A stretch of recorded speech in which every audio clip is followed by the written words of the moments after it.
Hello दोस्तों, welcome back, welcome to एमवाइड। इस video में हम करने वाले हैं आइसोटोप्स एंड देयर एप्लीकेशन।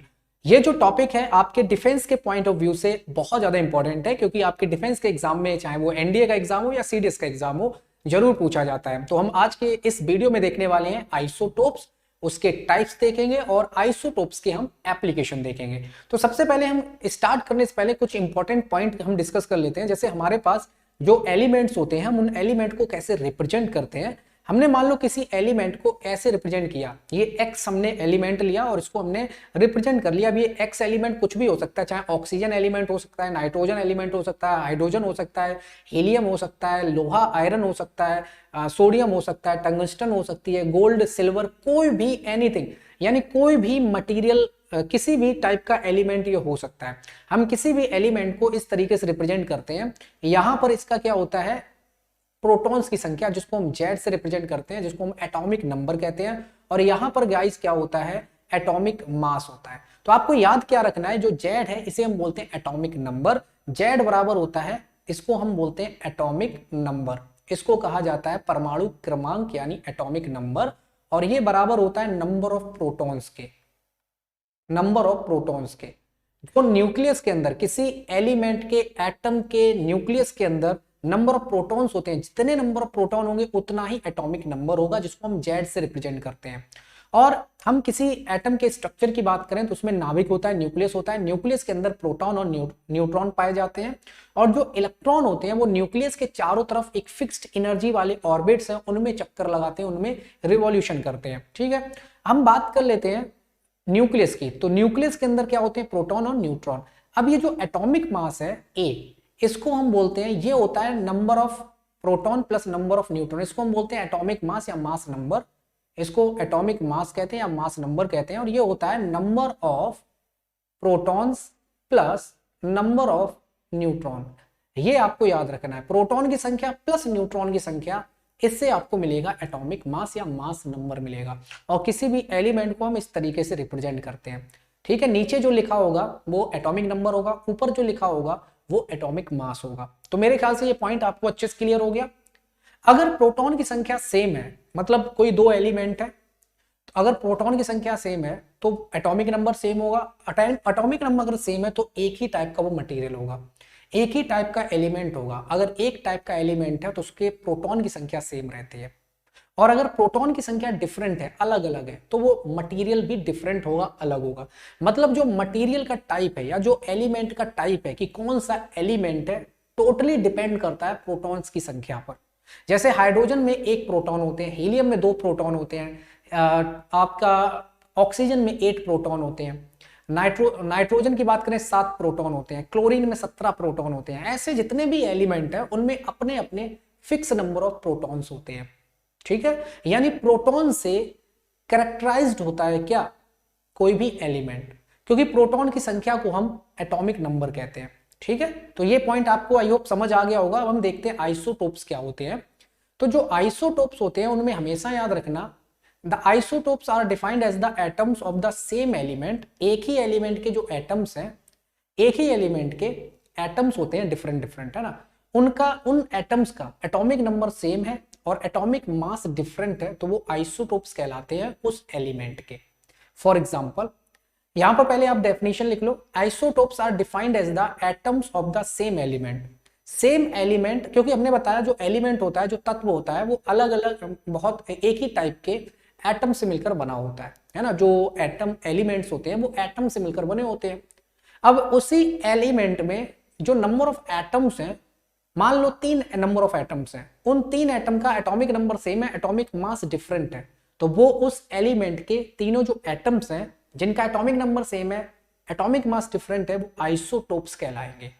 आज समझ आ रही है? तो यहां पे पहले डेफिनेशन लिख लेंगे, isotopes are defined as the atom of the same element having the same atomic number.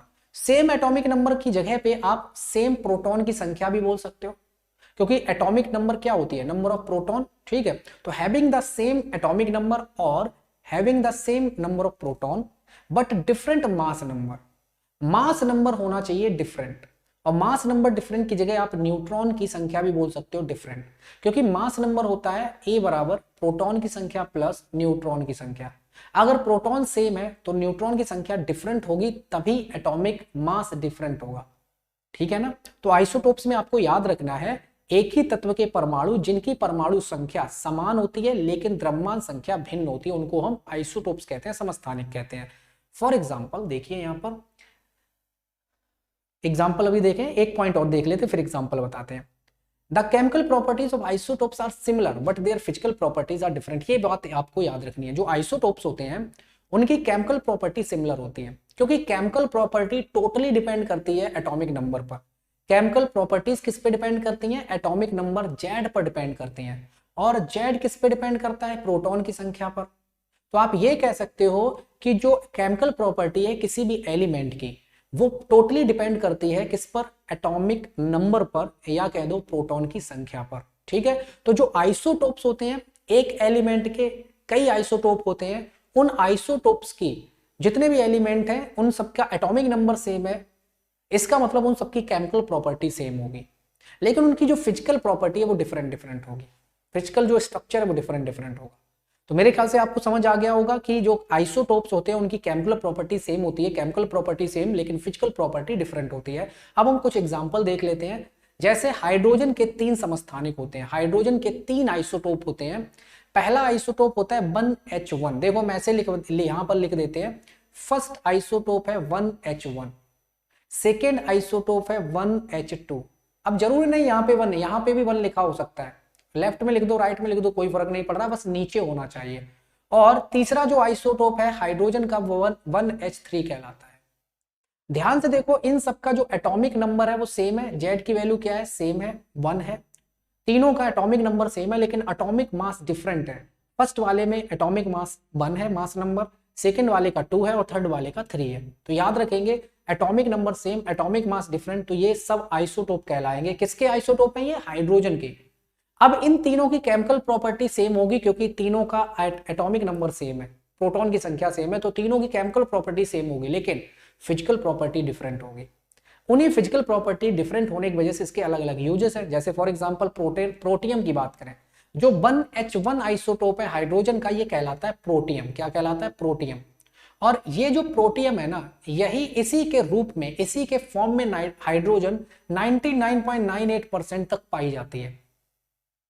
यानी, और ये जो प्रोटियम है इसका जो ऑक्साइड होता है यही वाटर होता है। हम लोग जो वाटर वाटर की बात करते हैं, पानी की बात करते हैं, ये इसी प्रोटियम का ऑक्साइड होता है। ये याद रखेंगे। साथ साथ में ये याद रखेंगे कि जो प्रोटियम है इसमें एक इलेक्ट्रॉन होता है, एक प्रोटॉन होता है, लेकिन 0 नंबर ऑफ न्यूट्रॉन होते हैं। प्रोटियम के अंदर न्यूट्रॉन नहीं होते हैं और प्रोटियम 99.9% हाइड्रोजन बनाता है। तो इसीलिए हम ये कह देते हैं कि हाइड्रोजन में न्यूट्रॉन नहीं होता है, क्योंकि 99.99% हाइड्रोजन किससे मिलकर बना है? प्रोटियम से मिलकर बना है। मतलब प्रोटियम के रूप में हाइड्रोजन पाया जाता है 99.99%। तो इसीलिए हम कह देते हैं हाइड्रोजन में कोई न्यूट्रॉन नहीं होता है, एक इलेक्ट्रॉन एक प्रोटॉन होता है। क्लियर है ना। दूसरा जो आइसोटोप है हाइड्रोजन का वो कहलाता है ड्यूटेरियम। इसे हम 1H2 लिखते हैं या फिर इसको कैपिटल D से लिखा जाता है, रिप्रेजेंट किया जाता है। ड्यूटेरियम हाइड्रोजन का दूसरा आइसोटोप। इसका जो ऑक्साइड है उसको हैवी वाटर कहा जाता है, D2O। ड्यूटेरियम का जो ऑक्साइड है D2O, इसको हैवी वाटर कहा जाता है। और ये जो हैवी वाटर है इसका यूज होता है न्यूक्लियर रिएक्टर में मॉडरेटर के रूप में, मंदक के रूप में। याद रखिएगा, हैवी वाटर का यूज कहां करते हैं? न्यूक्लियर रिएक्टर में, मंदक के रूप में, मॉडरेटर के रूप में, नाव की भट्टी में इस हैवी वाटर का इस्तेमाल किया जाता है। इसको हम भारी जल कहते हैं। ये हो गया दूसरा आइसोटोप हाइड्रोजन का। और जो ड्यूटेरियम का नाभिक है, ड्यूटेरियम का जो न्यूक्लियस है उसको ड्यूट्रॉन कहा जाता है। ये भी आप याद रखेंगे, इसका जो न्यूक्लियस होता है इसको ड्यूट्रॉन कहते हैं। ड्यूटेरियम का न्यूक्लियस ड्यूट्रॉन कहलाता है। और ड्यूटेरियम के न्यूक्लियस में क्या होंगे? एक प्रोटॉन होगा, एक न्यूट्रॉन होगा। ठीक है, एक प्रोटॉन होगा, एक न्यूट्रॉन होगा। तो इसका मतलब प्रोटॉन और न्यूट्रॉन को मिलाकर क्या बोलते हैं? ड्यूट्रॉन बोलते हैं ड्यूटेरियम के नाभिक में। ठीक है, बात समझ आ गई। ड्यूटेरियम के नाभिक को हम ड्यूट्रॉन कहते हैं, जिसमें एक प्रोटॉन एक न्यूट्रॉन होता है। अब जो ड्यूटेरियम है इसमें ओवरऑल अगर हम देखें तो एक इलेक्ट्रॉन होता है, एक प्रोटॉन होता है और एक ही न्यूट्रॉन होता है। ड्यूटेरियम में एक प्रोटॉन, एक इलेक्ट्रॉन और एक न्यूट्रॉन होता है। तीसरा जो आइसोटोप है हाइड्रोजन का उसको ट्राइटियम कहते हैं। इसको 1H3 से रिप्रेजेंट करते हैं या कैपिटल T से रिप्रेजेंट करते हैं। ये रेडियो एक्टिव आइसोटोप है। क्या है, हाइड्रोजन का इकलौता रेडियो एक्टिव आइसोटोप, और इसका हाइड्रोजन बॉम्ब में इस्तेमाल किया जाता है। क्या याद रखोगे, हाइड्रोजन बॉम्ब में हाइड्रोजन का जो ट्राइटियम आइसोटोप है उसका यूज किया जाता है। क्लियर है। और इसमें क्या होंगे, एक इलेक्ट्रॉन होते हैं, एक प्रोटॉन होता है और दो न्यूट्रॉन होते हैं इसके अंदर। तो ये भी आपको याद रखना है, एक इलेक्ट्रॉन, एक प्रोटॉन और दो न्यूट्रॉन होते हैं। तो आइसोटोप का डेफिनेशन हमने आपको अच्छे समझा दी कि जिसका वो एक ही एलिमेंट के वो एटम्स जिनमें एटॉमिक नंबर सेम हो या प्रोटॉन की संख्या सेम हो लेकिन एटॉमिक मास डिफरेंट हो या न्यूट्रॉन की संख्या डिफरेंट हो, तो वो क्या कहलाता है, आइसोटोप्स कहलाते हैं उस एलिमेंट के। ठीक है भाई। आइसोटोप्स की केमिकल प्रॉपर्टी सेम रहती है लेकिन फिजिकल प्रॉपर्टी डिफरेंट रहती है। हाइड्रोजन के 3 आइसोटोप हमने ऑलरेडी बता दिए। ठीक, बात करते हैं नेक्स्ट। अब यहां पर जरा ध्यान दीजिएगा, ये हमने ऑलरेडी आपको बता दिया, ये आइसोटोप्स हैं किसके, ये समस्थानिक हैं हाइड्रोजन के। हाइड्रोजन के समस्थानिक हैं, एक प्रोटियम, एक ड्यूटेरियम, एक ट्राइटियम। ठीक है। प्रोटियम में एक प्रोटॉन होता है और 0 न्यूट्रॉन होते हैं प्रोटियम में। ठीक है। और एक इलेक्ट्रॉन होगा ऑब्वियसली एक इलेक्ट्रॉन होगा। ड्यूटेरियम में एक प्रोटॉन होगा, एक न्यूट्रॉन होगा और इसमें एक इलेक्ट्रॉन होगा। ट्राइटियम में एक प्रोटॉन, 2 न्यूट्रॉन और एक इलेक्ट्रॉन होगा। ठीक है। तो ये अच्छे से आपको याद रखना है। तो ये 3 आइसोटोप्स है हाइड्रोजन के। नेक्स्ट अगर हम देखें, ये कार्बन के आइसोटोप यहां पर आपको दिखाई पड़ेंगे। ये क्या है, कार्बन के आइसोटोप।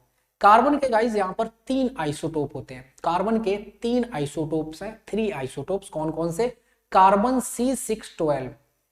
अब ये कार्बन के हम आइसोटोप्स अगर लिखें तो एक ऐसे लिखते हैं, कार्बन 6 एटॉमिक नंबर हो गया, इसका 12 क्या हो गया, एटॉमिक मास हो गया। दूसरा जो कार्बन का आइसोटोप है वो है कार्बन C6, इसका एटॉमिक नंबर और 13 एटॉमिक मास हो गया। और carbon C6 atomic number, atomic mass 14 हो गया। तो इनको हम रिप्रेजेंट ऐसे भी करते हैं, कार्बन 12। कार्बन 12 का मतलब हो गया जिसका एटॉमिक मास 12 है। कार्बन का एटॉमिक नंबर ऑलरेडी हमें पता है 6 है, तो एटॉमिक मास 12 है, तो हमने इसको लिख दिया C12, ऐसे लिख दिया। और इस कार्बन 13 को हम C13 लिख देते हैं, कार्बन 14 को हम C14 लिख देते हैं। ये 3 आइसोटोप हैं कार्बन के। अब इन 3 आइसोटोप में ध्यान दीजिए कि 6 इलेक्ट्रॉन होते हैं। कार्बन C612 वाला जो है ना, इसमें 6 इलेक्ट्रॉन, 6 न्यूट्रॉन होते हैं और 6 प्रोटॉन होते हैं। सब कुछ 6 6 6 6 यानी 6 इलेक्ट्रॉन, 6 प्रोटॉन, 6 न्यूट्रॉन।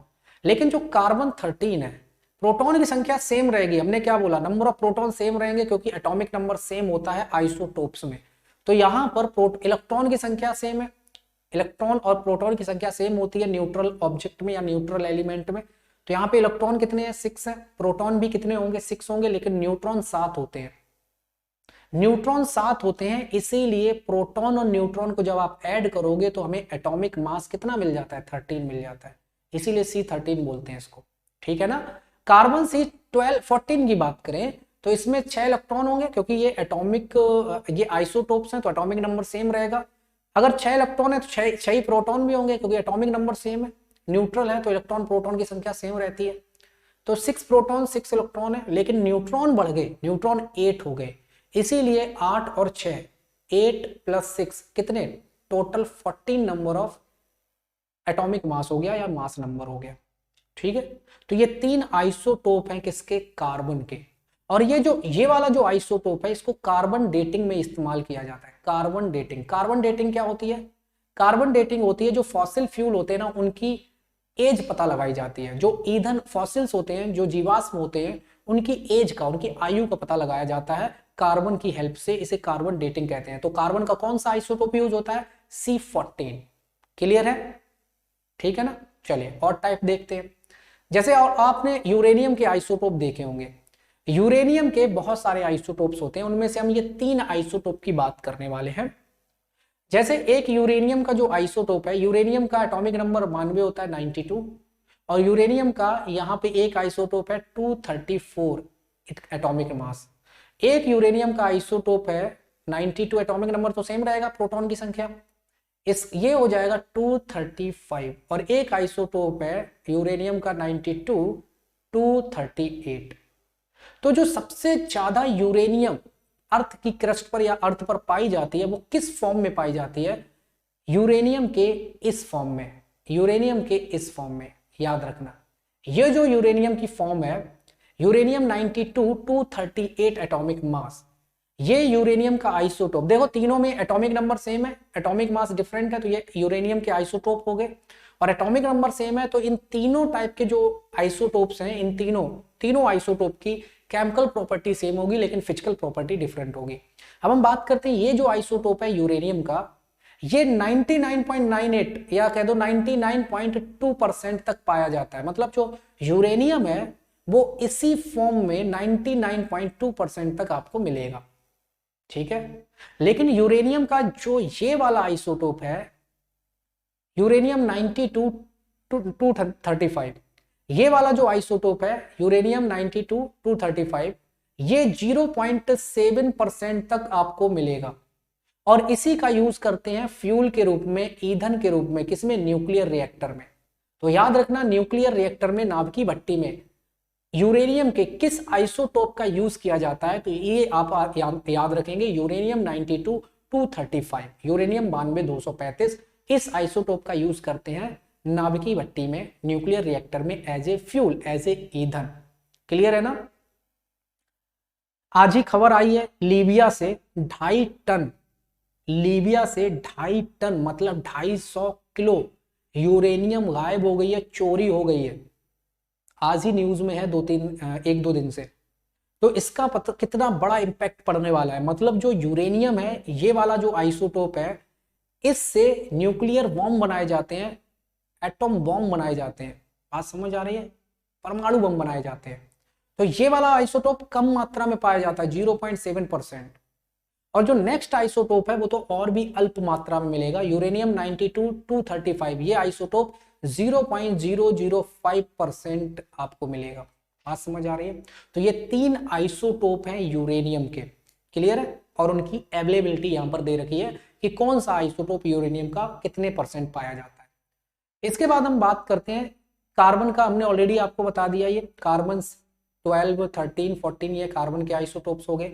ऐसे क्लोरीन के भी आइसोटोप होते हैं। क्लोरीन की बात करें तो 17 एटॉमिक नंबर, 35 एटॉमिक मास, और एक आइसोटोप होता है क्लोरीन का 17 एटॉमिक नंबर और 37 एटॉमिक मास। ये वाली जो क्लोरीन का आइसोटोप है, ये 75% पाया जाता है, और ये वाला जो आइसोटोप है क्लोरीन का 25% पाया जाता है। तो ये अवेलेबिलिटी हो गई। ये क्या होगी? अवेलेबिलिटी। इन दोनों के अवेलेबिलिटी के अकॉर्डिंग जब हम एक एटम, क्लोरीन के एक एटम का एटॉमिक मास कैलकुलेट करते हैं तो वो आता है 35.5 U। तो ये भी आपको याद रखना है। ये आइसोटोप हो गए क्लोरीन के दोनों, ठीक है। जैसे फॉर एग्जांपल हम यहाँ पे इनके एप्लीकेशन को देख लेते हैं एक बार। हमने ऑलरेडी अब ऐसे बता दिया है, यूरेनियम का जो आइसोटोप है, यूरेनियम 235, यानी जिसको हम ऐसे रिप्रेजेंट करते हैं यूरेनियम 92 235, इसका यूज करते हैं न्यूक्लियर रिएक्टर में, ईंधन के रूप में, फ्यूल के रूप में। याद रखिएगा, ये क्वेश्चन कई एग्जाम में बार बार पूछा जाता है। सेकेंड जो टाइप है वो है ये एनडीए 2020 में पूछा गया था क्वेश्चन, आइसोटोप ऑफ कोबाल्ट। ऐसे हम बात करें, कोबाल्ट का एटॉमिक नंबर कितना होता है? 27 होता है। एटॉमिक मास इसका हो जाएगा 60, तो ये आइसोटोप कहलाता है कोबाल्ट 60। कोबाल्ट का ये वाला आइसोटोप जो है कोबाल्ट 60, इसका यूज करते हैं कैंसर के ट्रीटमेंट में, कैंसर के इलाज में कोबाल्ट के इस आइसोटोप का यूज किया जाता है। और ये एनडीए में 2 बार पूछा जा चुका है, ठीक है, अच्छे से याद रखिएगा। आयोडीन का भी आइसोटोप्स होते हैं, बहुत सारे आइसोटोप होते हैं आयोडीन के। तो आयोडीन की अगर हम बात करें, आयोडीन का ये वाला जो आइसोटोप है, आयोडीन का एटॉमिक नंबर 51 होता है। तो इसका ये वाला जो आइसोटोप है 51 होता है, या फिर चेक कर लेना एक बार, तो 131 ये इसका एटॉमिक नंबर। ये वाला जो आयोडीन का आइसोटोप है, इसको ग्वाइटर के ट्रीटमेंट में यूज करते हैं। घेंगा रोग में इसका इस्तेमाल किया जाता है। घेंगा रोग हो जाता है ना, गले में ऐसे यहाँ पे वो सूज जाता है, स्वेलिंग हो जाती है, तो वो कहलाता है घेंगा रोग यानी ग्वाइटर। आयोडीन की कमी, तभी कहते हैं आयोडीन युक्त नमक खाओ, आयोडीन की कमी से घेंगा रोग हो जाता है। तो ये वाला जो आइसोटोप है इस्तेमाल होता है ग्वाइटर को इलाज करने में, ठीक है। इतना नोट करो, जल्दी से इतना नोट करेंगे तो मेरे ख्याल से आपको अच्छे से समझ आ गया होगा गाइस, ठीक है ना। तो ये थे हमारे एक छोटा सा टॉपिक, आइसोटोप्स और उसके एप्लीकेशन। आइसोटोप के बारे में आई होप आपको समझ आ गया होगा, उसके एप्लीकेशन भी देख लिए होंगे। तो ये टाइम टेबल है आपकी, ये टाइम टेबल है, इसका आप स्क्रीनशॉट ले सकते हैं। आप अगर एनडीए की प्रिपरेशन कर रहे हैं, या फिर आप सीडीएस की प्रिपरेशन कर रहे हैं तो यहाँ पर सीडीएस और सीएपीएफ का आपको टाइम टेबल गिवन है, आप एक बार इसको स्क्रीनशॉट ले सकते हैं। ठीक है, चलिए आपने अगर एमवाइब एप्लीकेशन को डाउनलोड नहीं किया तो डाउनलोड कर लें, इंस्टॉल कर लें। एमवाइब एप्लीकेशन को डाउनलोड करके इंस्टॉल कर लें, क्योंकि आप 3D एनिमेशंस के साथ, 3D विजुअलाइजेशन के साथ, एआई टेक्नोलॉजी के साथ अपने सब्जेक्ट को, अपने कॉन्सेप्ट्स को बहुत स्ट्रॉन्ग बना सकते हैं। आप लर्न कर सकते हैं, सीख सकते हैं, फिर आप क्वेश्चंस की प्रैक्टिस कर सकते हैं एमवाइब एप्लीकेशन पे, और आप एमवाइब एप्लीकेशन पर टेस्ट दे सकते हैं। तो इस तरीके से लर्न, प्रैक्टिस, टेक्स्ट, इन तीनों की हेल्प से आपकी प्रिपरेशन बहुत स्ट्रॉन्ग हो जाएगी। ठीक है, तो एक बार जरूर इसको विजिट करें और जल्दी से रजिस्टर कर लें। अगर हम यहाँ पर बात करें सभी इस क्लास की या सभी क्लासेस की पीडीएफ चाहते हैं तो एमवाइब चीफ डिफेंस टेलीग्राम चैनल को जरूर ज्वाइन करें। यहाँ पर सभी क्लासेस की आपको पीडीएफ शेयर कर दी जाती है। तो फिर आई होप आपको ये वीडियो अच्छा लगा होगा। मिलते हैं फिर नेक्स्ट क्लास में, तब तक के लिए थैंक यू, शुक्रिया। Keep embibing and we believe in you.